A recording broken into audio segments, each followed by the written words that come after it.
We have the State Controller's Office here if anyone chooses to make any remarks, but I think we'll take the California Department of Technology if the department is here.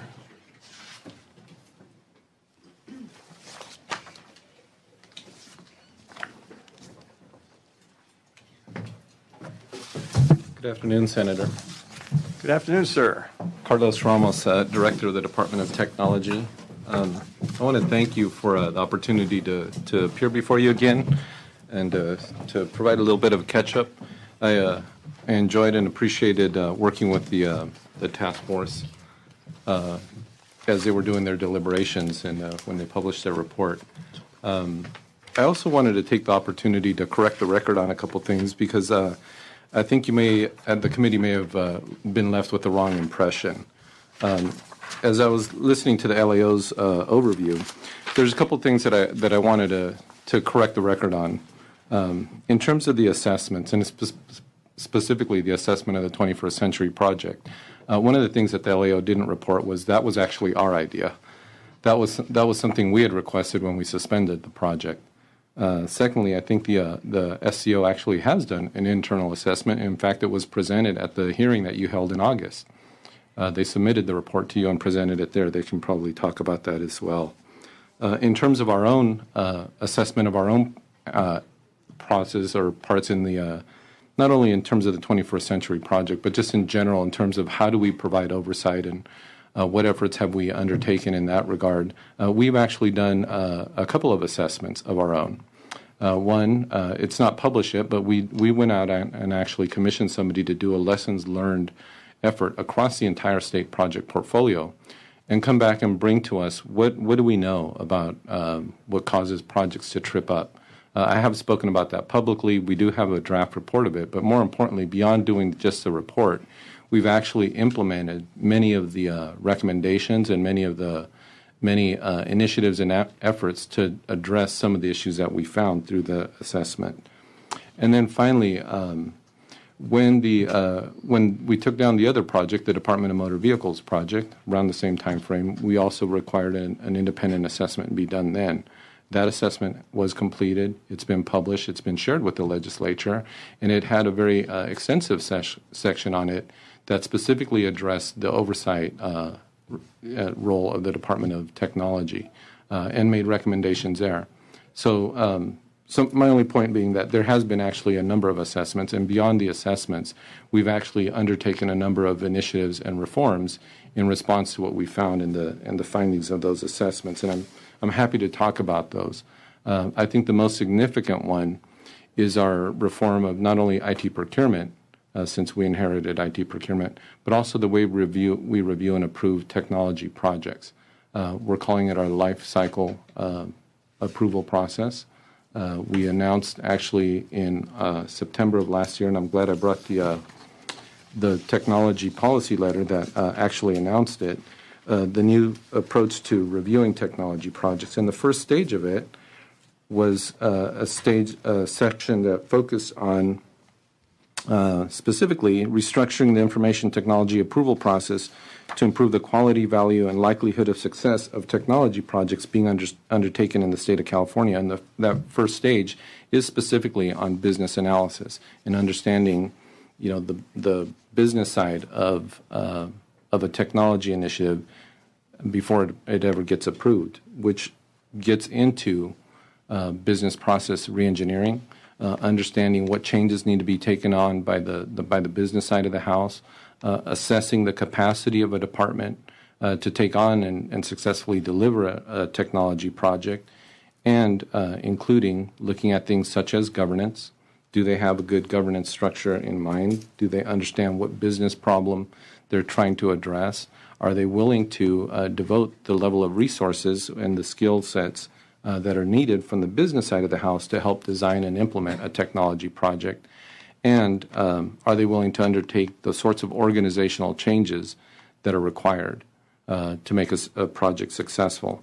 And I point that out because it's only the first stage. I do have a handout for you there. Hopefully, do you guys have it up there? That goes through the the subsequent stages that will come up. I guess what I would do is I would ask you to look at the slide on page number 6. What you'll see is it's a little bit busy as a slide, but what it does is it breaks down the proposed new approval process for technology projects. And what we've essentially done is broken it down into a number of different stages. The way the old FSR process was, we would ask departments to propose a project, estimate how much it was going to cost, estimate how long it was going to take, identify the technology solution all at once up front. And then it was a very long and bureaucratic process that sometimes would take a number of years to complete. And then at the conclusion of that, we would go out to a procurement, and then at some point sign a contract with a vendor to go out and build a system for us.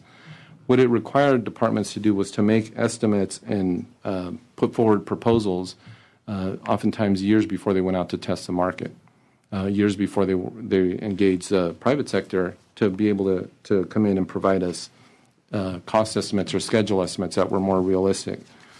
So what we've done is we've broken up the process into 4 stages. The first stage, as I said, is our business analysis stage. And what we tried to show here is that the first thing we ask departments to do is to share and build their business case. Tell us what business problem you're trying to solve. As you heard from the folks from the task force, one of the ways that you get innovation and you get better results in your procurements is for the vendors to clearly understand what business requirements are, what business problems you're trying to solve. Secondly, we want to make sure that that proposal aligns with the state's overall strategic plan. And then the last piece of it there is to assess the organization's overall readiness to take on a technology project. So that includes everything from staffing levels to the engagement of the business side of the house. Do they have the competency to run a project and take on a technology project, and the willingness to go back and change and revise business processes? Like I said, that stage was rolled out in September of this last year. What it also does is it gives us, as an approving authority, the ability to stop a project much in advance of any investment of taxpayer dollars if these pieces aren't in place.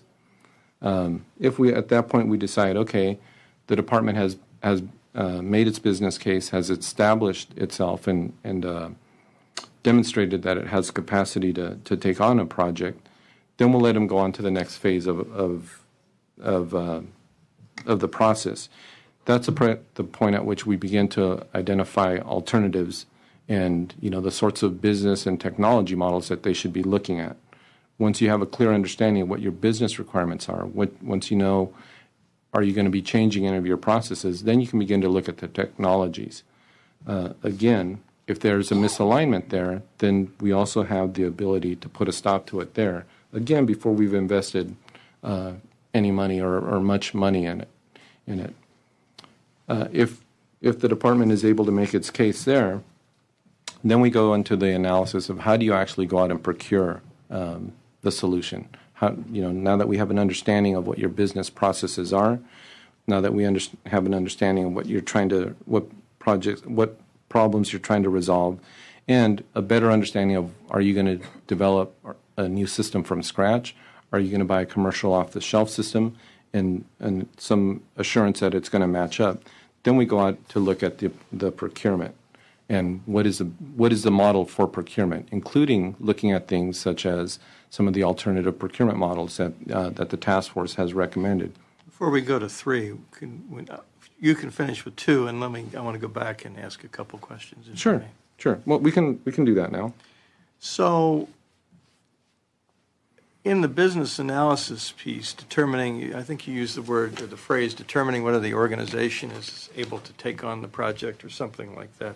They have the capacity to take it on. I'm trying to evaluate what we do in light of the task force recommendations and this 30-something page report, because the governor commissioned it.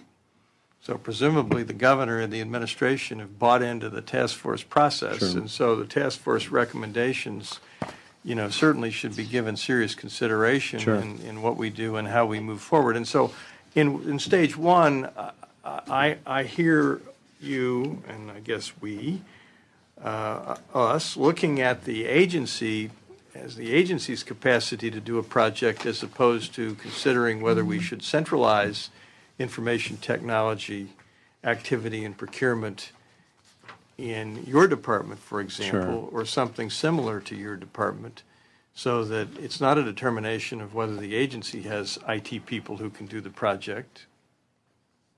It's whether you have IT people who can do the project. Sure. So appropriately staffed. Is that, and I could do this another way by going through the report and asking each recommendation. We could do that as well. We're prepared to address that. Have you given any consideration to the task force recommendation to centralize IT procurement along the lines of the OSI model that we apparently use in the Health and Human Services area in California? Sure.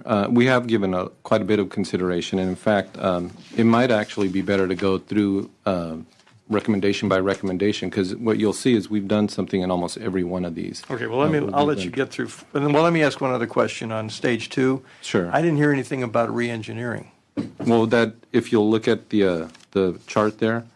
Does that fit in somewhere on these boxes? Right. It's under the very first box, assessing existing business practices. So that means re-engineering.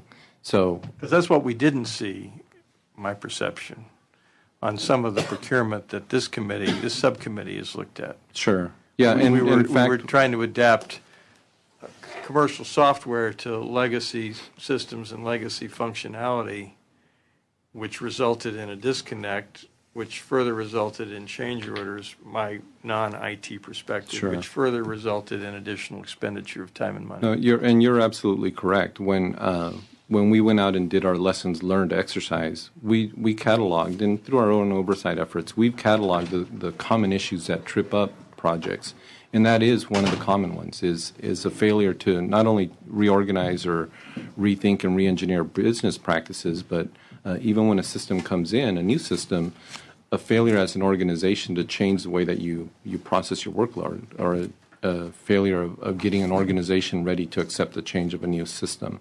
So that is a very common problem. I will talk a little bit later about how we've taken those lessons learned and those common issues and actually built not only our approval processes to address them and our oversight functions to address those, but we've actually started to develop training classes and have developed a whole series of we call our Project Academy series, where we go and focus specifically on those issues that we've identified. So, organizational change management, contracts and contract management, business process reengineering, testing, data management and data conversion. We've already established and launched classes in those areas. Well, maybe I should. I need to let you get through your stages, and then we can talk. But sure, I need to ask this question because it's sure. burning a hole in my small head. However you like. Why not centralize information technology procurement in one agency where we could collect the best and brightest in the state of California in our departments and agencies? We could pay them appropriately, and we could have them work on particularly the large projects that our departments and agencies individually, sporadically, over time, tend to get themselves involved in, as opposed to relying on an individual department or agency to have the IT personnel necessary to manage a project when they may do a big project once every 20 years. Wouldn't it make more sense? Maybe there's a rationale for doing what we do, and maybe because I'm not an information technology person and can barely turn on my computer, maybe that's why I don't understand. So could you enlighten me? Sure. So let me just say this. You're speaking to a former director of OSI, so you're speaking to my heart here. And so I guess I would say two things. One is, let me answer it this way. There is some level of expertise out there. OSI is a good example of it, but there are other departments that actually do information technology projects really well. Franchise Tax Board's a good example of that, too. They're very successful in what they do. The healthcare receiver has done a number of projects very successfully. So there are pockets out there. So to the one part of the question, does it make sense to have different organizations taking on technology projects? In some cases, it does. What I will say on the issue of, well, how about the rest of the departments, is the administration is taking the task force's recommendation under consideration. We're not at a position yet where we can make any proposals on that, but we are actively considering that recommendation. And having, like I said, having seen firsthand how OSI functions, I think it's a great model. Okay. Well, now, unless Senator Berryhill wants to jump in, just a quick question, and again, you were on my TV upstairs, so okay. You caught my interest when you talked about, because the questions came up about assessments of the programs and everything else. I think this is important. When you mentioned that you did an assessment of your project, was that a third-party assessment or was that in-house? It was both. What we did, and I guess what I would say is we've looked at this area very thoroughly and comprehensively. So the first thing I did when I came into office was to look at I'd been in government before, as I said, at OSI. I'd been a departmental CIO. I've been on projects, so I've seen firsthand some of the challenges with the way that the whole, not only procurement process, but the project approval process works. So we first did an in-house assessment, but then beyond that, we went out and got... Do you see my reluctancy with in-house? If you're doing an in-house assessment, then that credibility to me is not real good, because what the heck?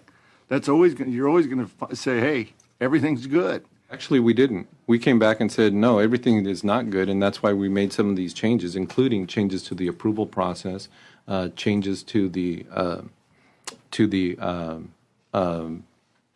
IT procurement. Part of the reason why IT procurement is over at my agency now is because when we looked at it, we said, just as the task force pointed out, there's some things that are not working here. It could be done in a better way.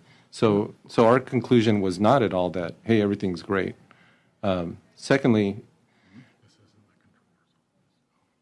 the assessment that we did, we actually went out and commissioned, an independent set of experts to do an assessment of, like I said, not only my own department, but the whole IT portfolio, and say, what lessons can we harvest out of this, and what recommendations can we come up with as a better way of managing technology projects across the state.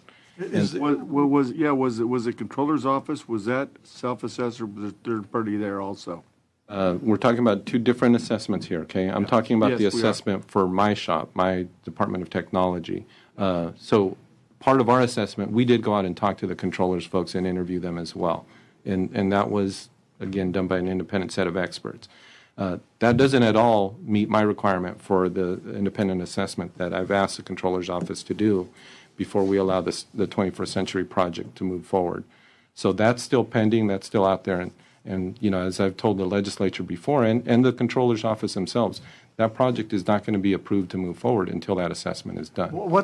If I may, what's the timeline on that particular assessment of the Controller's project? Well, or office. And just in to be candid, at the time that we did suspend the project, we obviously were in discussion with the Controller's Office, and we knew that litigation was pending, and that the Controller had triggered its dispute resolution processes of the contract. So we didn't want to interfere with that. So we did not put a specific timeline. What I did tell them is the project is not going to move until it's done. So, they can figure that part of it out as to when it gets done and how does that interfere or not interfere with litigation. But the assessment will be done before the project gets allowed to move forward. One of my concerns is that some of the issues to be assessed, while I guess tangentially related to the litigation, don't appear to me, and certainly not an expert on IT, but don't appear to be central to the litigation question. And it would seem to me those areas could be assessed and reported to you, because to not take action at this point leaves us with a legacy payroll system that my understanding operates on either Fortran or COBOL, and that we have a hard time finding people who know how to work it. And litigation being what litigation is, we may be talking about 5 or 6 years downstream operating with the same payroll system, assuming it operates, with nothing in the pipeline. And we have been in discussions with the controller's office, and they can speak for themselves about sequencing it out. Breaking it up into maybe multiple an assessment with multiple components. So to the point of what do we do with the existing system, or is the technology that was proposed or that was being used to build the MyCalPay system appropriate? That is one of the aspects that we have talked about breaking out as a separate assessment or a separate component. And let me ask one more, and then I will shut my mouth because I got you off track, and for that I apologize. The assessment that you did of the technology department operation, I assume there was, or that you contracted for, I assume there was a written report, and that we can get a copy of the report as it's a in committee? draft right now. As soon as we finalize it, we can certainly give that out. But the assessment that was done for DMV, that was, again, an independent set of experts that contained a pretty robust section on us. That has been published, and it has already been shared with your staff and LAO and everybody else. Fortunately, I haven't been asked to take on the DMV project yet, so maybe I'll escape that.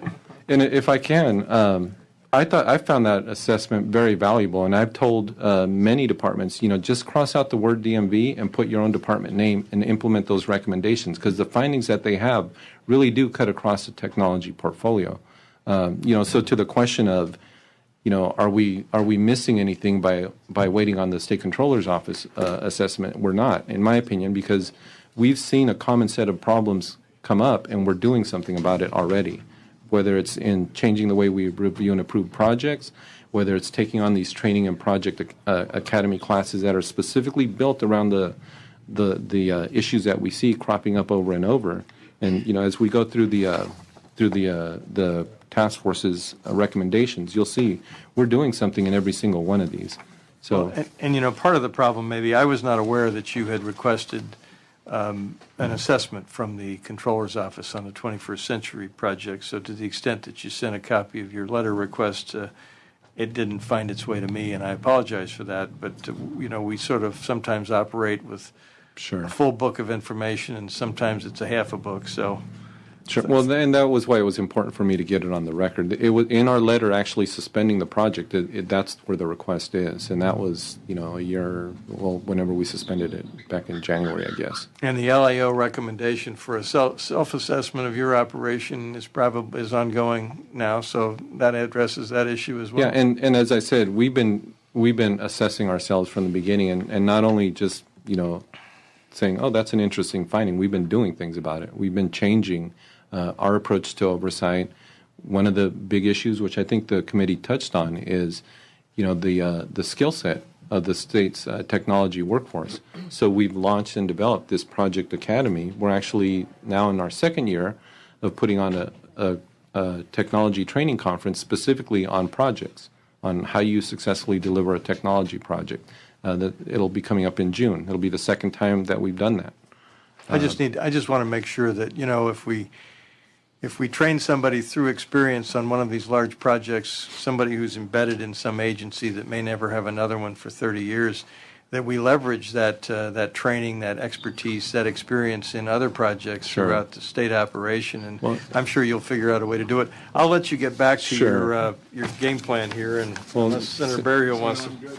So what I would say is we are doing that today. So these Project Academy classes that we're teaching, they're being taught by state employees who have a lot of expertise in these areas. We go and reach out into these agencies and say, hey, you just went through a big project where you had a big contract negotiation. Come and teach a class on contract negotiations.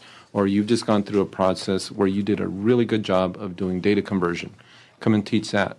Or you just done and these are being taught by, like I said, folks that are scattered throughout government, but we are doing exactly what you asked about, is reaching out and saying, let's harvest that knowledge and that skill set that's out there and train literally hundreds of project teams or staff that are on project teams on the projects.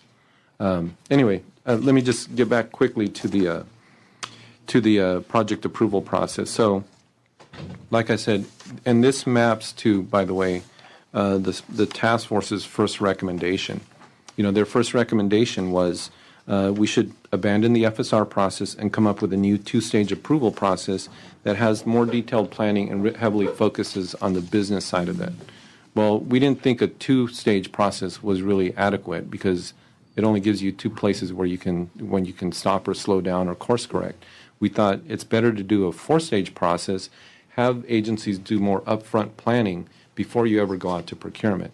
So as you'll see in our process, that fourth stage is where you actually go out to procurement.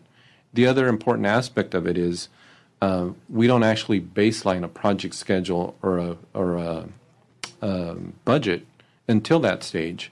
And that's because one of the complaints that we hear continuously is, projects are way off schedule and way off on budget. And it's because under the current process, we ask departments to project that 2 to 3 years before they ever go out to the market to find out from the technology companies or the vendor community what will it actually take to build this. So this way, the legislature will get actual. It'll get a baseline schedule and a baseline budget based on an actual testing of the market. So you should hopefully see less change orders, less variance in the way of schedule or in the way of budget as well. And for the vendors, they'll have a much better sense of what they're actually bidding. We just need to make sure that we have someone who is accountable. And I can tell you the frustration level is huge here on this dais because I can't find anybody who accepts accountability for the project that we've most recently taken a look at. Are you talking about 21st century projects? Yes.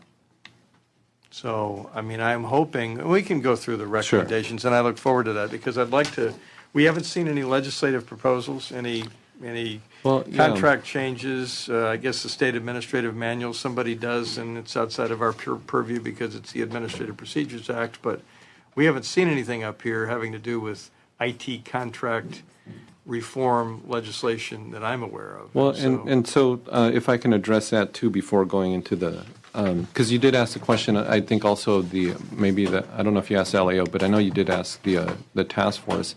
I think a lot of what we do or have done in the past was kind of done and built up over the years as a practice, but I think the current statutory framework does allow the state flexibility to do things like communicate with vendors or shorten the time frames or consider alternative procurement models and do those sorts of things. So part of the reason why you haven't seen at least our agency come back with a request for statutory changes is we think that the recommendations that the task force has made can be accomplished within the current statutory framework. Does that include not contingency, but incentivized contract payments, vendor databases, and things like that? Yeah, so let me talk about the approach that we're taking to that, because that is also one of the things that we're doing is figuring out how do we factor in vendor performance into the evaluation of bids and into folks' opportunities to continue to bid. So I'll let you get to the recommendations if you want. I'll try not to interrupt. Okay. Well, again, so the first recommendation the task force made was break down the FSR process and rethink it. We have done that, as I said, we published the first phase of that September of last year. This fourth-stage process that I just walked you through is our effort at remaking that process to, one, fundamentally ask departments to do a lot more upfront work, to assess their capabilities and capacity to take on a project, and including making commitment to review and revise their business processes, and to devote the level of resources that they need. And does that include, do you affirmatively have to give the green light to a department's decision not to re-engineer the process in a way that, for example, that's documented? So if we have 21st century, not to beat up on them, but Sure. if we happen to have a 21st century project again, and if it appears that that particular project is attempting to apply a software solution to a legacy system of Sure. doing business, I can come to you and I can say, did you okay this? And you Absolutely. can pull out a letter and say, yes, I did on this date. We try to actually even depict it on here, but I realize we copied this in black and white. But if this were in color, those three little dots you would see would be red light, green light, yellow light. And what we were trying to depict there is that at we each... had those light things the last time we had a hearing, Okay. We saw a lot of green. So this is meant to depict that these stages, these gates are each points at which we can stop a project or stop at something if it's not meeting, the requirements in these areas. Okay. So yes, the short answer is yes. We would have the ability to say, if you're not willing to commit to re-engineering your practices and your processes, then we're not going to approve you going forward on a project. Perfect. Okay. I lost my place here. Number 2. So their second recommendation was to understand, document, and validate business requirements and objectives before solicitation. Again, referring back to this, solicitation doesn't happen until stage 4, and only after they've satisfied these other stages, right? So if they're not able to document and build a good business case or show us that they're willing to undertake a revision of their business practices or the business processes, then they never get to this stage. I got you. Okay. Number 3, use business process reengineering to modernize and standardize state processes. It goes along with what we've been talking about. Exactly. You make the decision to okay them to go forward without re-engineering. Actually, we would probably not let them go forward without that. They make the decision to either re-engineer or not have a project. Good. 4 has to do with the whole market research, pre-solicitation. And actually going out to the bidder community and putting an RFP on the street. And I thought I understood the task force members talking about it really beyond that, where you might have a draft RFP, you might have a request for information, you might have one-on-ones with prospective vendors to do a couple things. One, to determine if the technology you're requesting either doesn't exist or is outdated. A whole variety of things that you would understand that I don't. But is that embedded in your RFP solicitation process? Yeah, it's in the stage 4. That's where we would build. This is how we're going to run the procurement. And so, draft bids is one of them. Part of what we're doing, and we're doing this today actually, is going out and saying, okay, we're going to put out draft bids so that we can get input from the vendor community, the bidding community, to say, hey, we don't understand what you're trying to get to here, or so that we can identify any problems before the actual bids come in. You had asked, or one of you had asked, does the state use this public contract code 6611 procurements? We are doing that. In fact, the last procurement that we concluded for CalCloud, the state's cloud initiative, was a Section 66 procurement. So since we've taken over the procurement for technology projects, we're much more open and actually employing that. In addition, we're building in more of an opportunity to have communication with the vendors throughout the process. So, the posting of draft bids is one of them. It's the posting of draft requirements so that we can get feedback before we ever actually say, okay, now give us an actual bid. Are there any statutory impediments or administrative regulatory impediments to doing the sorts of things we've just been talking about, which is the draft bids, the meeting with vendors, the exchange of information? I don't think so, because we've been doing it successfully now. So that's why I was saying I think that the current statutory framework gives us the flexibility to do that. Now, as we go forward and come up with other models, because we are even today doing alternative procurement models, some where we do risk sharing, where we ask the vendor, like our cloud situation, where we say, okay, we'll pay you based on the money you save us, or we'll pay you based on the business that you help develop or the revenue you drive. Some of those sorts of things are very helpful because the state doesn't have to put any money out of pocket. The vendor comes in and puts in a system, and we don't have to pay until they actually show that it works. But as we explore those and look at even future models, we may require some flexibility at that point. But to this point, we really haven't found anything that has kept us from trying to be innovative and trying to implement the recommendations that the task force put out. Are we insisting that agencies, departments, maybe it's your department, ask prospective vendors or contractors for lists of clients or customers that they've worked for in the past? We do. And then gone out to do our due diligence? Because that was one of the issues that bothered me, as I recall, during one of the procurement projects we looked at, whether or not adequate due diligence was accomplished Sure. prior to selection of a particular vendor. Sure. So we do, when we evaluate a bid, we evaluate everything from the bidder's track record and, their qualifications, let's call it, of not only of their staff, but also of the company. Have you done or taken on a project and successfully delivered it of similar scope and size? And so we do that. The one area where we're focusing on, and it's going to take some effort to develop the skill set in government, is how do you adequately assess the financial viability of some of these vendors too? Because if you're going to take on a very large project in California, especially one that's risk-based, we got to know that you have the financial viability to pull it off.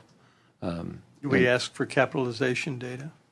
I don't know the answer to that, only because I'm not really that versed in how we do our financial due diligence. But I can certainly find that out and get back to you. Or at least take a look at it, because it's certainly something that if you raise the issue, but it is a valid issue, Right. you can say it's one of the recommendations has to do with a staffing plan, and state ought to have one too, but the vendor comes in with a staffing plan that has 25 people on the staffing plan, and the question is, do they have the capitalization to maintain the payroll? Right. And we can ask for that. There isn't anything that... Pardon me? Identify yourself. Oh, sorry. Forgot. It's okay. We're having a chat. Yeah. Marnielle Voss. I'm with I'm acting over the technology procurements underneath Carlos and Andrea for the Department of Technology. Thank you for joining us. Thank you. But we do have the ability to do that currently. Where the question comes in is who is going to do the analysis of that, about whether the supplier is capable, and a lot of that comes in at the part where we actually get a proposal to look at, to see that they're looking for 3 years to implement the system, and they want us to provide this, and they're going to provide that. So we need to do that business analysis and that financial analysis of the supplier community at that point, which means we still need to have competition at that point, so we have different people to pick and choose from. And I guess, of course, part of your due diligence with respect to past contracts and performance, if done thoroughly, should reveal whether or not the contractors had past difficulties meeting payroll, keeping appropriate people on staff. And the Well, like. and the other aspect of it, too, is whatever criteria we end up using and whatever analysis and evaluation we end up developing has to be defensible. Because, if you're a company and you don't win based on some evaluation of your financial viability, for example, they might protest that, and we have to be able to have something that we can stand behind. So again, those are some of the things that we're working through and figuring it out. But I don't think there's anything that keeps us from being able to do that, Right. even under the current statutes. And as we're walking through these recommendations, we'll get to the one having to do with qualitative versus quantitative selection criteria and the fear of protests, and I would like to talk to you a little bit about that. But the next recommendation on my list has to do with the governing body and who makes the decisions, and the single senior project executive. And we see in the state of California, particularly in the absence of what I consider a centralized IT system, which we were just talking about, you have multiple people and multiple agencies that have hands in this IT procurement pot. Sure. In the discussion you had with the task force, I did want to just kind of do a little bit of just clarification. So when I look at governance, and when we look at governance, we look at it from two perspectives. Governance for IT as a whole, is who reviews and approves projects, who gets to fund them, and then who owns them. That's kind of at a macro level. When it comes to an individual project, one of the things that is a requirement, and it's already required under our approval process is that the department, that project, have a governance structure for making project-level decisions. Generally, what we require is that you have the business side, a high-level executive who can make decisions for the department. On the business side, sitting on an executive governance committee that gets to make decisions around, do you change anything that comes up during the course of a project, necessary changes to the scope of a project, to a schedule, to the timing, to devoting the level of resources, whatever issues come up, and there really are literally hundreds of issues that can come up, and so that governance structure, I think, is what the task force was talking about when they say you need to have decision level folks that have enough pull within the department to say, okay, we need to send some experts in licensing to go and test the licensing portion of the system, or we need to have people that are construction managers or people that know about engineering. If you're building a system for Caltrans, for example, that can go in and sign off that yes, this system actually meets your business needs. So part of the governance structure that the task force is recommending here is part of what we do when we look at under stage one, when we assess an organization's capacity to pull it off. One of the things we look at is, do you have a governance structure that can help you effectively make decisions on projects? And do you think it matters that you're dealing with people who have other jobs that are completely unrelated to IT at the time that these projects are moving down the pipe? It matters a lot for a couple of reasons. One is you really need people outside of the IT shop that understand. If we're going to ask a department to change its business operations, you need people from the business side of the house. If we're going to say the way you issue licenses or take in applications or issue benefits has to change, you need the people that run that side of the operation to be involved. Secondly, they're the ones that are going to be the end users of the system. It's not going to be the IT shop.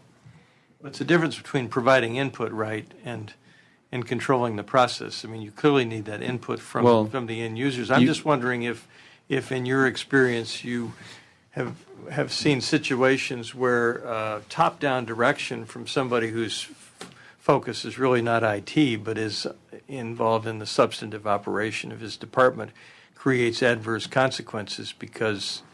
In my experience, it's actually been the other way around. Okay. It's when departments say, that's an IT project, let the IT shop handle it. Those are the ones that end up having the most problems. When it's the business side of the house saying, we own the system, we own the results of it, and we own the outcomes, they're the ones that are in there making sure it's designed well, that it's fully tested, that their folks get trained, and if they have to change the way they do business, they're the ones that have to make that change. It's not to say that you don't need still a skilled project team running the technical side of the project. You definitely need that. But when it comes to decision making, and even in negotiations and discussions with the contractors, you definitely need the business side of the house. And it's more, I've seen the successful projects, that is a common element. It's a very engaged business side partner. So, and maybe it's our fault. Maybe we need to make sure we develop a culture of accountability. And if we develop a culture of accountability, and as I think we are beginning to do so in state government, particularly in this area, sure, as technology changes and projects move on, maybe it'll work. I think it's a couple of things. I think it's accountability. I think it's adequately training and educating folks as to why it's important that they're engaged. So I mentioned our Project Academy series. The very first class that we taught was how to be an effective project sponsor. And it was really aimed at the business side so that we teach them, how do you ask the questions? What are the questions to ask? How can you tell if your project is off kilter or not? How do you understand what these technical people tell you? It's those sorts of classes that are going to help as well. But it's accountability, it's education and training. And then, it's also working with the vendor community so that they know what they're bidding for, what they're on the hook to deliver, and building into the contracts some management mechanisms that allow you to manage vendor performance. And we're, like I said, we're working on all of those. I know we'll get to it at some point, but We'll move through it. I'll stop talking, but recommendation number 6 has to do with the Office of Systems Integration, and I think you touched on that, and you certainly know that. So if that model works, I would encourage you to encourage those who are probably listening to this session to give some thought to that. Well, as I said, it's very near and dear to my heart, and I know it's a model that works. What about the recommendation 7 has to do with a formal staffing plan, and I guess this applies both to the state and to the vendor community. It really does, and so I mentioned that we've done a pretty comprehensive assessment. One of the things that we also did is we went out and talked to the vendor community and said, okay, what causes projects to fail and how do we do better? And I meet with them very regularly as well. And one of the things that they do complain about is, hey, you're asking us to hold up our end of the bargain and send an A-team, but the state isn't on the hook to do the same sort of thing. And I think that's what this recommendation is about.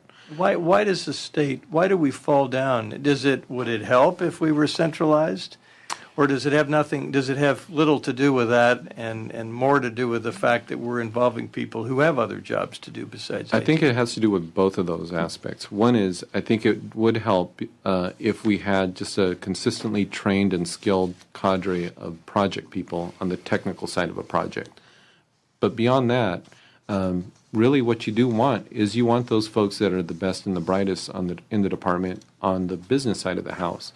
And as you pointed out, they have full-time jobs. So when we do our assessment of an organization's capacity to take on a project, that's what we look at.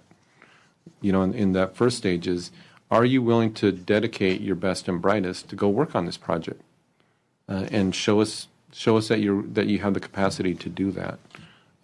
So I think it's both. I think you have very busy people with very busy jobs, but those are the folks you need to help you effectively design and test and train and implement a project.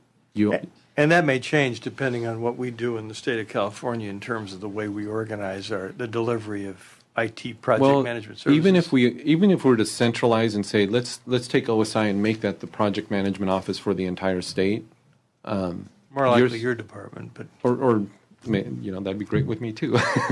But if it's our department, even if you establish a project office with really well-trained project managers and technical teams, you are still going to need those folks that know how payroll runs, or how you issue licenses, or how you build roads, or whatever it is, and how you use the technology in those spaces. So it's going to be both. You need access to the specialists. Access and a commitment that they'll be there when you need them. But we do hear about that from the vendors, and so that is one of the things that's built into our stage 1 of the project process. Recommendation 8 talks about you developing inside your department, I guess, a cadre of talented IT professionals and legal staff. So has that happened? Do you need additional resources? It has happened, and it is happening. So under when IT procurement got moved over to my shop, we got a set of resources, staff, that included some staffing for the procurement folks and some for on the legal side. Separate and apart from that, we've carved out through redirection a unit which we call our consulting division. And what we did is, again, going back to the lessons that we've learned, say, hey, we really need folks that can go in and help a project and get hands-on when they run into problems around, business requirements, around how do you put in place a good governance structure, around, how do you do a good data management or data migration plan. So we've established a division within our shop. Right now it's staffed at 9 people, but I'm constantly looking for basically efficiencies from within my department to bring in resources and say, okay, I need an expert on testing. I need an expert on data conversion. I need an expert on contract negotiations, those sorts of things. So that's been established. We established it towards the end of last calendar year.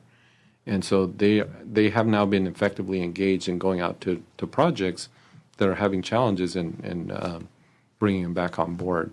So we're working on it, but I think it's going to be a continuing need. We haven't come forward and asked for any positions yet, primarily because I want to, as I said, we've been going through our own assessment and saying, the work we're doing there is not as much value. So let's stop doing that. It's bureaucratic. It doesn't add value. And let's take those resources and focus them on something that actually is going to pay off. So we've been doing that as well. Good. I asked the task force folks about their ninth recommendation, which has to do, as I describe it, with management of expectations and contingency dollar amounts and how much over a project should run, how much longer should a project take than is specified in the contract. And do you have any thoughts on that? And is that something that we need to deal with here? I do. I think there's a couple of ways of getting at it. The way we've tried to get at it is to make sure that by the time you propose a budget and a schedule, it's much closer to reality based on, like I said, actually having gone out to the market and having a very clearly defined set of business objectives. So I think that's one way to try and minimize that. I have seen, though, on some projects where I guess you'd call it a contingency bucket has been built in. In fact, most projects have a set aside for unanticipated tasks or, things that could happen during the life of a project. Generally, though, that's dealt through the budget process, and so I think as a project practice, it's probably a good idea.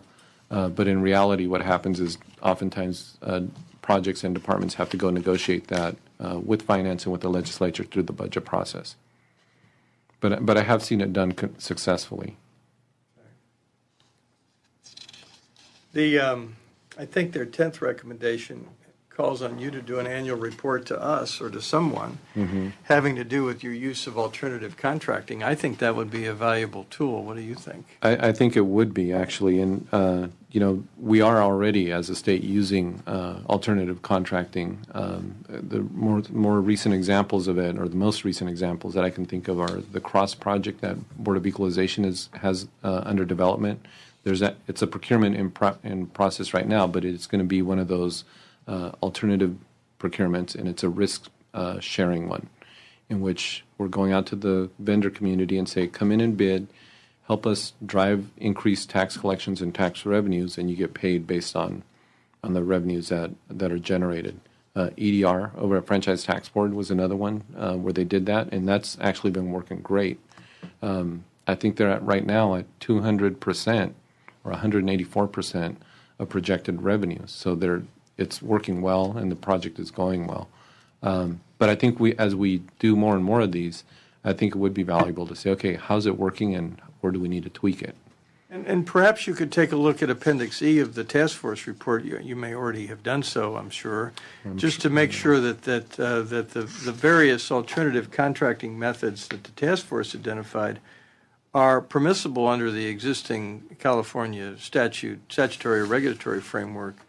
And if not, let us know, so in the legislature we can promulgate some statutory or reform. Yeah, that might be where we would need some flexibility. But I know we read it back in August when it came out, but I don't remember them all, to be honest. So I would be happy to do that. What about we talked a little bit about pre-screening vendors, one-on-one conversations, but also I gather to the extent that we allow departments and agencies to continue to manage their own procurement, what about the suggestion that we have a library of contract provisions? Or is that not required because you control the Well, we do. Departments don't get to do their own procurements unless they get delegation, and they usually don't get delegation unless they're good at it. So, running out their own RFPs, they don't get to do that unless they're delegated, and usually those are smaller ones or very competent organizations. But having said that, I think it is a good idea. I know Department of General Services and our own department already have a set of model terms and conditions. These were revised recently, where we went out and DGS went out to the vendor community and said, okay, what in here keeps you from bidding, and what in here drives up your costs, or what doesn't actually work? And they did that with the state agencies as well. But those are really only a starting point. Some of the other things that we need to do, and we've been working on this, is to identify how do we factor in effective vendor performance management tools or mechanisms into those contracts. Every time that something goes wrong on a project, we look at it and say, okay, how come we weren't able to stop this? Or if it's, if it's an issue of, we're not able to enforce vendor performance, or we're getting bad quality, or, untimely deliverables, how come under our contract we weren't able to get them to step up their game? So I think it's a good idea to create, basically a library of, hey, you should make sure you have this provision in your contract. Or, as new licensing models come out, or new technology delivery models, that we're able to modify the terms and conditions. So we're doing that, I guess, we're kind of doing it in an informal way now, where as we develop, good contracts, and I'll give you an example of one that might be helpful. On one of the procurements that we're doing for a system down in Health and Human Services, we had a provision in the contract that requires the vendor who's building the system to give access to our independent experts, our IVMV and project oversight vendors, to look at their scheduling and project management tools, where they actually schedule their resources, where they do their testing and document what their progress is. What that does is that enables us to make an independent assessment of progress and not rely on the vendor to say, well, here's where we are in our testing, and here's where we are in resolving defects or whatever. I thought that was a really good provision. So the idea is, okay, let's take that provision and share it, and we have been doing that. Share it with other departments and other projects to say, as you negotiate your contract, make sure you have this in there. More importantly, where we find provisions that are really troublesome, to be able to take those provisions and say, let's make sure you don't have this in your contract, because this is a problem. It's hard to administer, or it's confusing to vendors, or they read it one way and jack up their price because they think we mean this when we really don't mean that. So we're doing that in an informal way, but I think the idea of creating a library would be a good one. Maybe you mentioned this.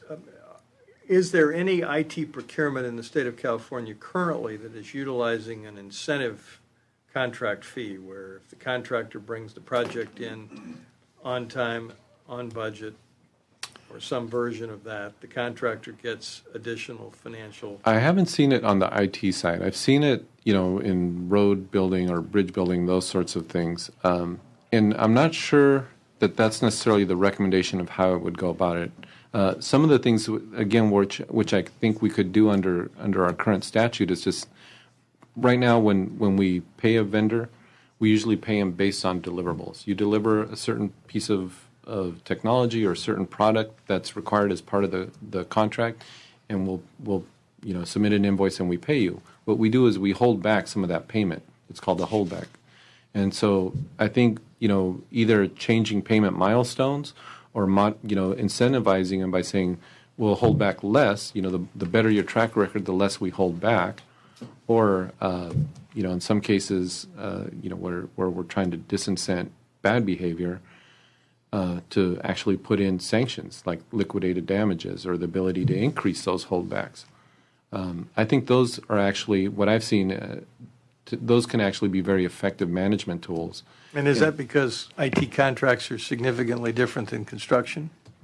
I don't know why we haven't done it, or why you can do that in construction. I guess maybe because in construction, you have a tangible asset. If you have a partially built road, maybe you have at least something there. Or you can throw more bodies on it and pour more concrete. But It could be. I assume that's something you're willing to take a look at. Yeah, absolutely. And I'd ask you to do so, because if it is an effective tool, then I gather from the task force representative's testimony, it's going to require some public contract code It modification might. I don't on know our off the part. top. I'll tell you what we have done, though. So we went out. I mentioned how one of the things we're very interested in is factoring in vendor performance. So one of the things that we've been doing is these forums where we go out to the stakeholder community, both the vendors and the state agencies, and say, here's what we did. We went to the vendors and said, I want to factor in your performance in the way that we evaluate bids, so that if you had a really bad performance, that counts against you. And more importantly, if you know you're going to be evaluated based on your performance, it'll incent you to perform well. So we asked them, how do we do that? Give us some ideas. And what if we tried this? What if we tried that? We didn't get any of the vendors come back, and if they're watching the hearing, they might say, hey, I got a good idea for you now. But none of them came back and said, hey, how about incentive payments? They did talk about, hey, release the holdbacks or reduce holdbacks. They did talk about developing a report card, one that could be shared publicly, and where you negotiate at the beginning of the contract to say, we're going to hold you accountable to the quality of your staff, the timeliness of your deliverables, the quality and completeness of your deliverables, those sorts of things. So they didn't come up with that idea of doing incentives. Well, that points to I think the vendor database that the task force representative spoke to today. So, I mean, have we taken any action to begin to implement some vendor database or some version of that, whether it includes a report card or not? Yeah. So what are we doing, and if not, why not? Yeah, that we have, and that's, as I said, we took over procurements in July, so we've been working at it, and we've been, working. Our approach is to try and work with all of the stakeholders and say, here, we think this is a good idea. How do we implement it? And if we try this way, what are the problems that we're not foreseeing? So the whole effort around vendor performance and the vendor report card came out of that, where we went out and said, how do we factor in your performance, and does it cause any problems? Because there could be problems. So, for example, if we say you're going to get a grade or some assessment based on how you've done in California, well, what if it's a new company or a company that hasn't done business in California, or a company that's had a big project failure, but it was in the state of Tennessee or something? Does it matter whether the business has been done in California for purposes of our scorecard? In some cases, well, we haven't finalized it, but those are the sorts of questions we're asking the community. Say, does it? Because if you say, oh, well, yes, it will only count what you've done in California, that could disincent or, that could limit competition from new companies or companies that may have been working in California, but all they've done is private sector stuff. Right, but IT is IT, so IT for the state of Massachusetts, while the functionality may be different, IT for Massachusetts ought to be IT for California. It is and it isn't, because, California and the scale and the complexity of California versus Massachusetts, it's pretty significant. So but that has to be a factor that you apply to your evaluation and the grade that you attach to prior performance. So that's why we're asking, help us come up with a model that works. And what are the unforeseen circumstances if we try one and don't factor in those sorts of considerations? One of the significant recommendations I thought that the task force made, and it applies to your department, is that you conduct sort of a post-procurement review, post-project review and assessment of these various technology projects in the state, and I assume it would be a written report that would be accessible by people like me. Sure. Have you taken steps to implement that recommendation, and if so, how, and if not, why not? Yeah, so we already do. It's called the Post-Implementation Evaluation Report, and I think LAO mentioned it's been in place for a long time. So what we're doing is working at, as we modify the factors and the items that we review in approving a project, we're going to evaluate the criteria by which we do the post-implementation evaluation as well. Does it depend on input, for example, the controller's office? I assume that's why you want an assessment by the controller's office, so you can complete your post. Well, we want it for a couple of reasons, but we would look at, I guess if your question is, does it include input from the department or the project? Yes, and they're the ones that would be charged with the responsibility for developing it, but we would also want input from the independent project oversight and IVMV, the independent experts that do validation and verification of the project as well.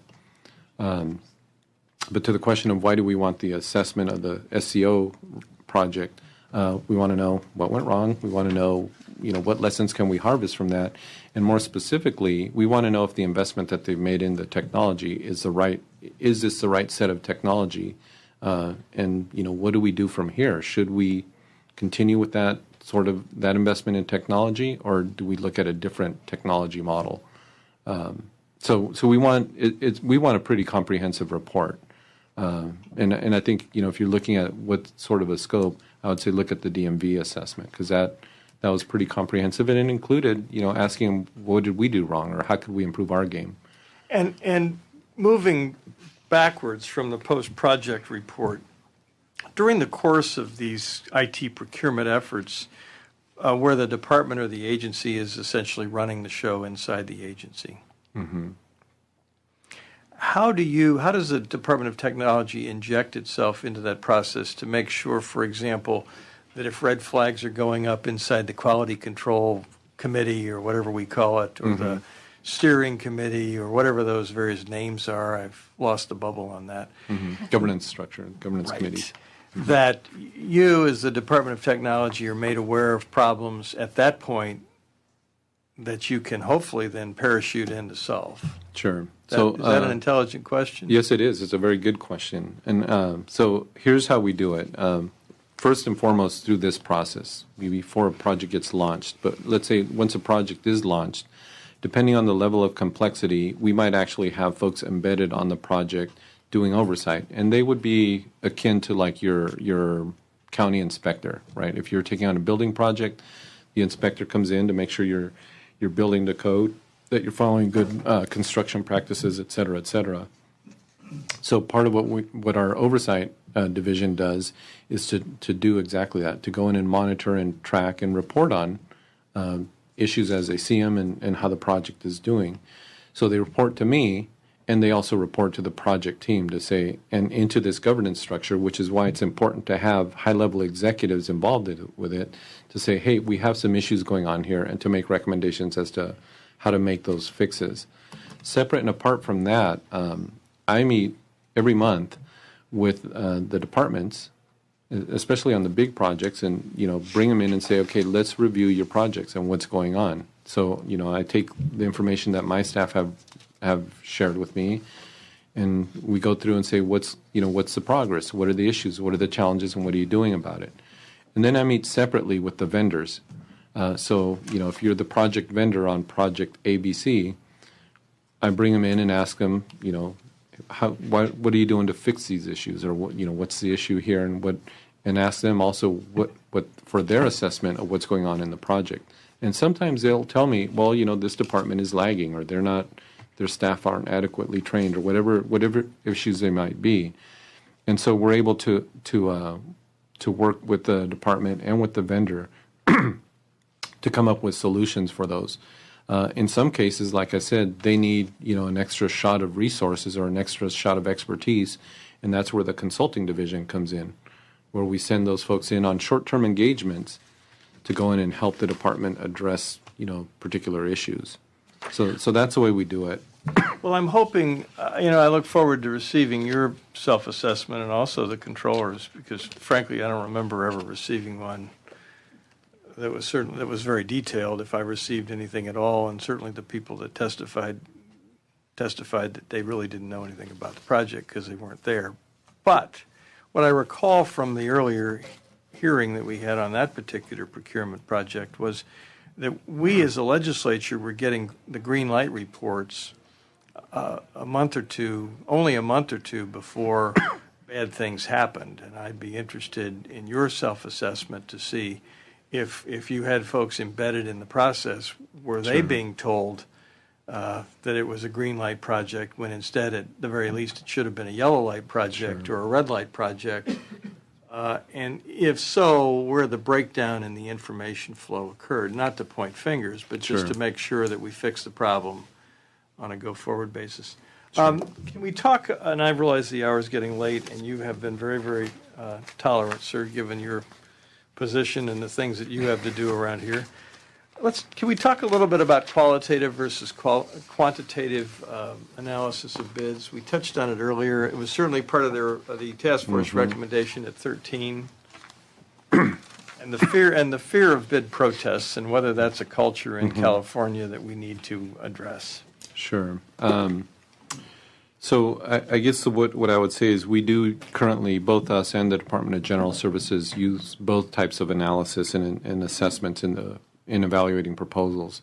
I guess what I would call in the quantitative part of it is looking at things as simple as, how much does it cost, and how do you compare the cost of this bid versus that bid. But beyond that, we also look, and I guess what I would also factor in there is compliance with the administrative side of a procurement. There's certain things that vendors are required to do as part of just the process of submitting a procurement. But beyond that, we also look at evaluations of the technology that they're proposing or the technical solution. And from the qualitative aspects of it, we do today look at the qualifications and track record of not only the companies that are bidding, but also the staff that they propose. We'll lay out a set of criteria that they'll have to submit or they'll have to comply with. So we look at that as well. As I mentioned, we're working at how do we also factor in past performance into the actual evaluation, where they actually either get points or lose points in the evaluation of the bid, so that we can incent better performance, and specifically better performance on California contracts. That part we don't have all the way figured out yet. We do have a work group working on that. But I would say in the next couple of months we'll at least have something that we can pilot and test out. But we do today use both qualitative and quantitative aspects. And this may be an area where you need statutory revision. We well could. I don't know the legalities. I'm not, in addition to not being an IT person, I am probably not a public contracts person either. But we can certainly take a look at it. I look to you actually to propose areas where we need to revise the public contracts code to provide more flexibility in the area of the qualitative analysis, to make sure that there's a fit, that the contractor isn't pushing, doesn't have a history or a track record of pushing a particular solution when other solutions appear more appropriate, that are less expensive and more effective, for example. Sure. What about the contract management office concept that the task force folks spoke about this afternoon? Sort of a centralized operation where sort of a contract HQ. So what we look for and what we, in evaluating, what's the maturity of an organization to take on a project, is I won't call it a contract management office, but really more of a project management office. And that's because it's more encompassing. Contract management would certainly be part of it, having a dedicated manager managing the contract and making sure that not only the vendor but the state perform to what the requirements of a contract. An example of that might be, per the contract, a vendor is required to deliver a deliverable within a certain time frame.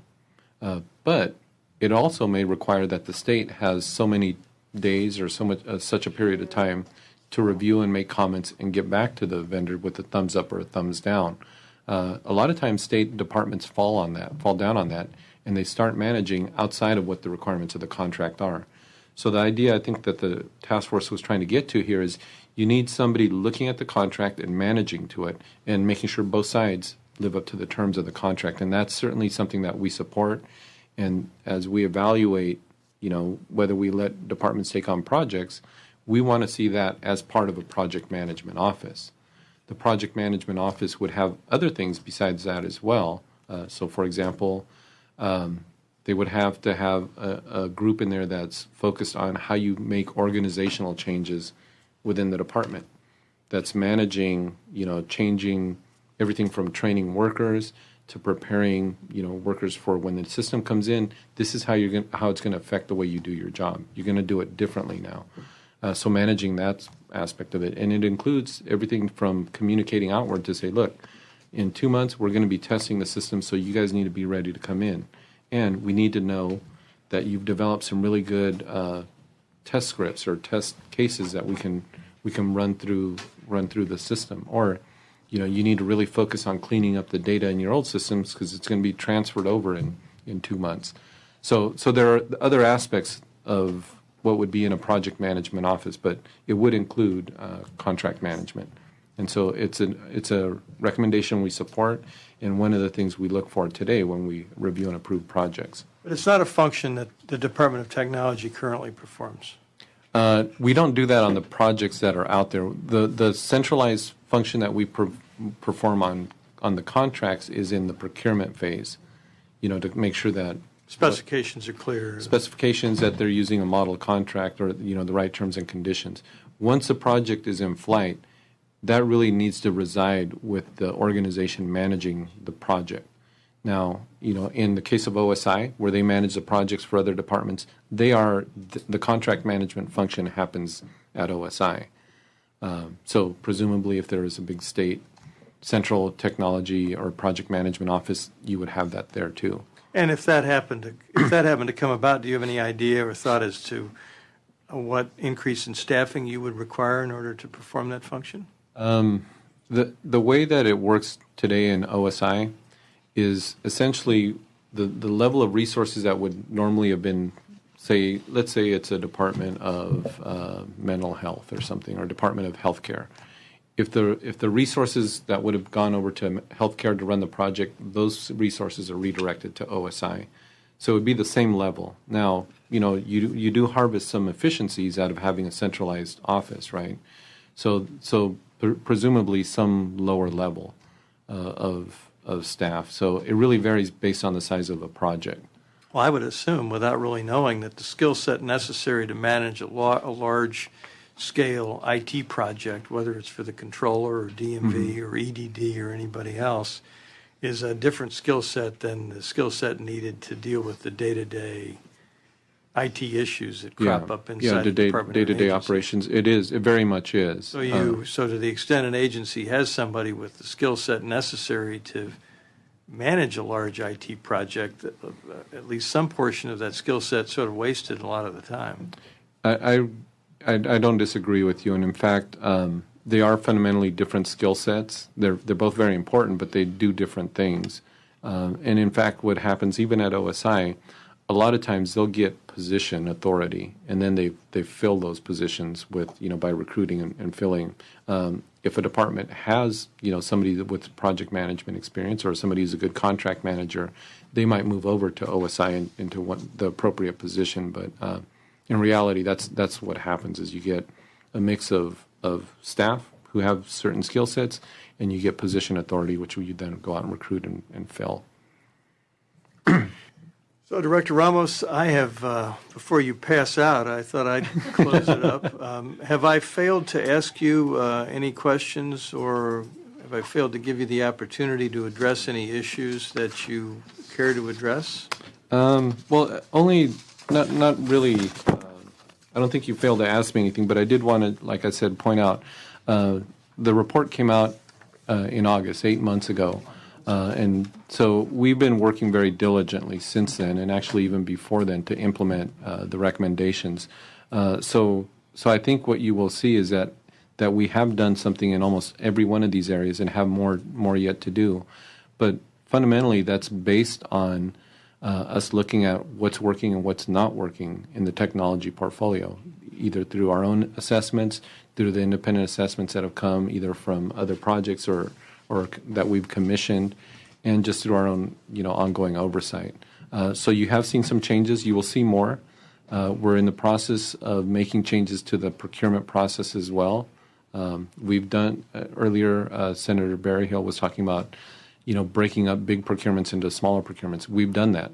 We've done that in our CalNet procurement. And what happened was we got better competition and we pre-qualified vendors for that, and we pre-qualified a large number of vendors for it. So you're going to see more of those sorts of things coming. We're not always going to get it right the first time.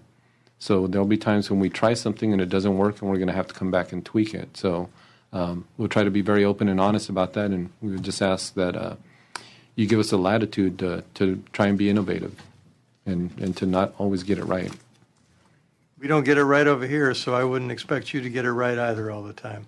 I want to commend you. Thank you, ma'am, for coming. I want to commend you, Director, for your efforts and for your patience this afternoon. You didn't pass out on me. I'm getting close, though. Thank you. I'm sure you heard my stomach grumbling a couple of times. Thank you for right. staying with me. We look forward to receiving the reports that you referenced, both the self-assessment of your department and the assessment from the Controller's Office when it surfaces. Rest assured that this subcommittee and the full Budget Committee, I'm confident, and the legislature is certainly willing to work with you on any statutory revisions that are needed in order to implement the task force report recommendations on project improvement. And all I can say is we have got to get this IT issue right in the state of California. The stakes are too great. Thank you very, very much, sir, for your testimony. Thank you. Any public comment? Any comment from anybody else before I adjourn this subcommittee and we all pass out?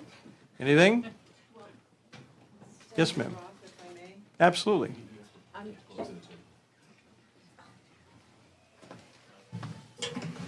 Senator Roth and staffers, I'm Jan Ross. I'm the Chief Information Officer from the State Controller's Office. Thank you for attending. And I appreciate the fact that it's been a very long day for you, and I certainly don't want to belabor it, but we have taken a great deal of time to do our own inward look at lessons learned relative to the recommendations made by the task force. And Carlos Ramos was correct when he said that we had submitted a preliminary assessment to your staff, and that was last summer. It was not an external independent assessment because the controller has been a very frequent and advocate of conducting an independent assessment and an assessment internally as well on several levels. And we had requested that funding through the budget concept proposal process through the governor's budget, and we were denied that funding to conduct the independent assessment at this time.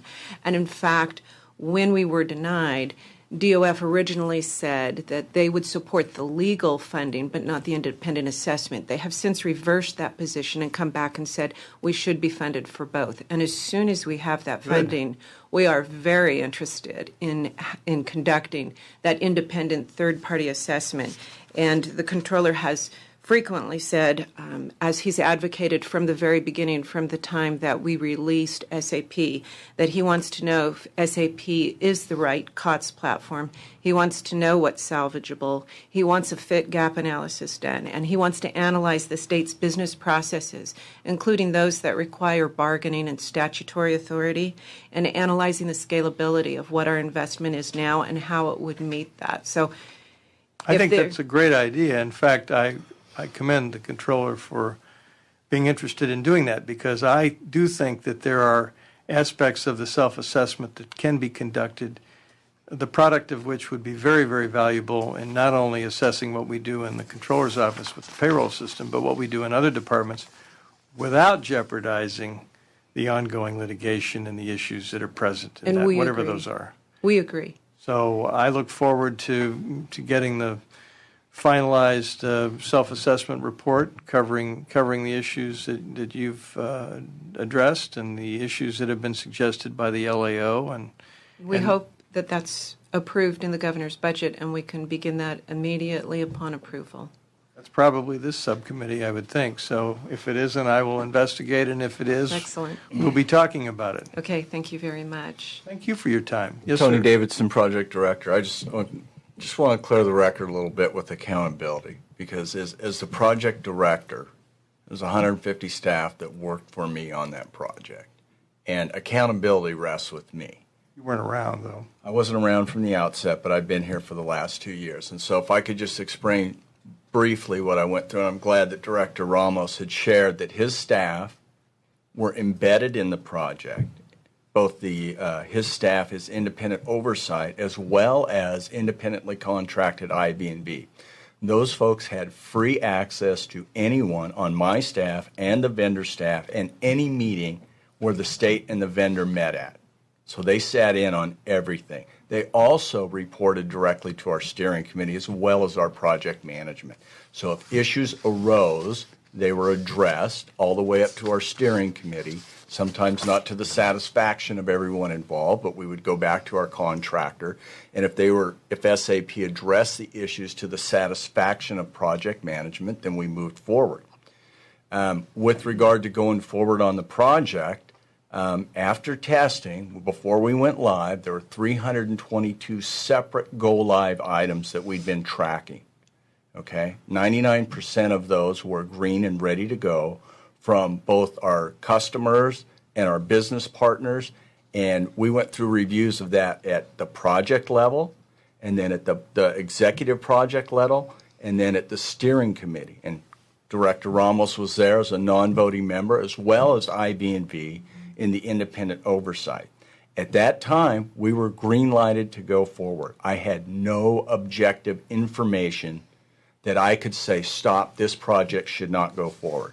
And just as offhand reference, because it had been going on so long, and we were going to a small pilot, a lesson learned, by the way, by looking at LAUSD, that to take the right thing to do was to put that software into play and to see what we actually had. That happened in July. We ran into immediate problems. I had a contract with no teeth in it, no liquidated damages, no performance bond, no service level agreements, nothing I could do to grab the vendor and shake them up. I was all over them, and they brought in their red team. They hit the ground on August 3rd. So they'd recognized, they heard us. We weren't just sitting back. So they couldn't resolve those problems. And again, I had no contractual methodology to do anything. I worked with them and tried to work with them all the way through October 25th when we sent them a very extensive cure letter. Because we wanted to hold their feet to the fire. And because I had no other means to do it, curing them via the contract was the only tool available to me at that time. We doubled the time response so that they could get it worked out and come back to us and present how they were going to fix this and get this project back on track. Because at the time, that project burn rate was $64 million a year. Okay? So they came back and they said, there's no problem with the system. It's all on you. It's nothing. So, you've seen the response. Okay? So even after that, we were very diligent before we took the next step, and we tried to work it out. They could never deliver a corrective action plan with their own recommendations in it that was satisfactory to move this project forward. My choices at that point were to move forward with these guys and incur costs at $64 million a year with problems that could not be corrected by the supposed experts of this system, or to terminate the contract. We terminated the contract. Even after terminating that contract, that went all the way through February 8th. So from November 30th to February 8th, they still couldn't correct it after they knew they were in serious trouble. After that, we went to contractual required mediation. From the time in July when we brought these problems to their attention to when we filed our suit, which was after the mediation ended, was 18 months. They'd been given every opportunity to cure this, to fix this, to work something out. It was simply not workable. They cannot fix the problems that they created. And it left us, because we had no other options in the contract, that was really all we could do. So I just want to share that with you, because I did try to be as accountable as I could, respecting the taxpayers' money, recognizing that a lot of money had been spent, but there were limited options, and going forward at a rate of $64 million a year, and then taking that out on their recommendation to a larger population of 15,000 people was clearly not the right thing to do. The easy thing to do, from my perspective, and the individual sitting in my chair, would have been to make a recommendation to say, oh, you know what, these guys will fix it. They couldn't fix it. They would have fixed it. So I just wanted to share that with you, Chairman. Well, and I don't know, hopefully I didn't say anything any time at any of these hearings to suggest that I'm a defender of your contractor. I think, though, that you have highlighted a few issues that really need to be worked out in a lessons learned session. It's very difficult to do a lessons learned review from the dais in a subcommittee hearing. It's really not the appropriate place to do it. We're not the appropriate people to do it because we don't understand. We weren't on the ground. I'm not an IT person. That's why I depend on you in the controller's office. I depend on the Department of Technology. I depend on consultants that you bring in, people like the task force folks, to sit down at a table and sort of work out lessons learned. So I'm comforted by the fact that the controller intends to do that. I look forward to receiving the report.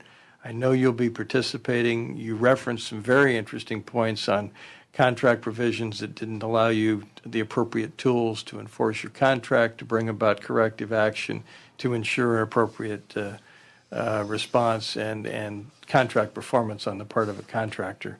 I think that's what the task force people are sort of talking about.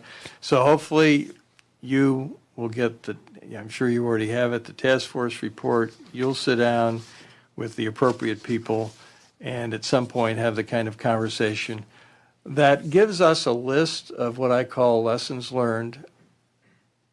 Doesn't matter what happened, who did it, who didn't do it, but lessons learned so we can distribute it across the board in California to departments and agencies, deleting the names to protect the innocent, but to say, listen, when you're doing one of these things, as long as we have a decentralized IT procurement process in the state of California in terms of the actual project, here's what you need to be careful of.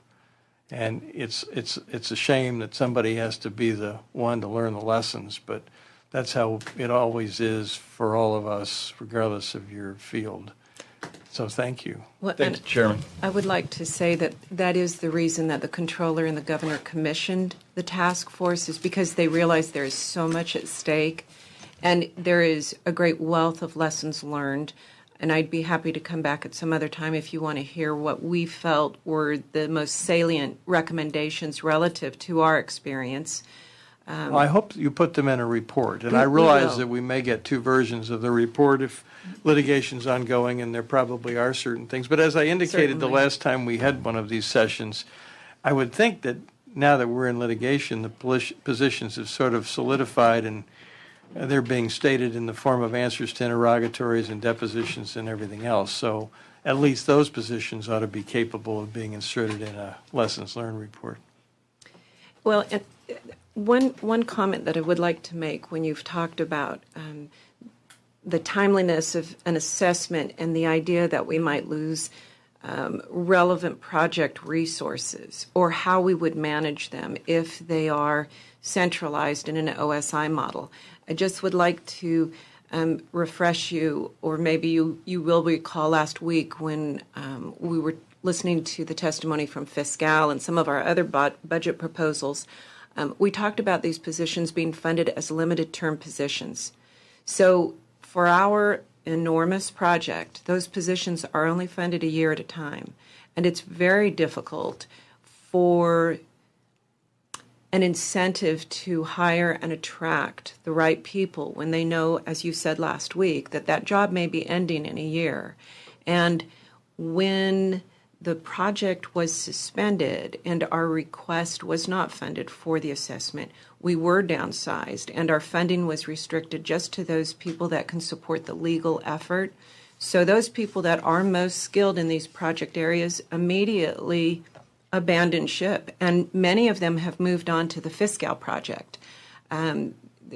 There's just Which is my point about being completely uninformed on this area and not an information technology person, which is my point about the centralization of the IT procurement management process, contract management, procurement, and all the rest, and whether we shouldn't gather all the best and brightest in the state of California, house them in one department or agency, pay them appropriately, and I'm sure, given the state of California and information technology, we will keep them more than fully employed. And we are looking to see that process improve and make it better for that portfolio of projects that are out there. But on the issue of the assessment, I know we've approved. We're considering. I guess maybe we approved it. I forget. But we have some contract folks that have corporate memory with respect to your project.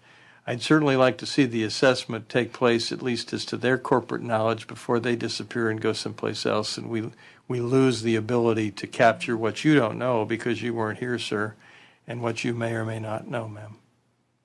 Make sense? Yes, Yes. it does. It's a point well made. Thank you for taking the time. Thank you for calling my attention to those issues, and I look forward to working with both of you. Thank you you, very Chairman. much. If there's nothing else and no further comment, we will adjourn this hearing. Thank you all for your patience.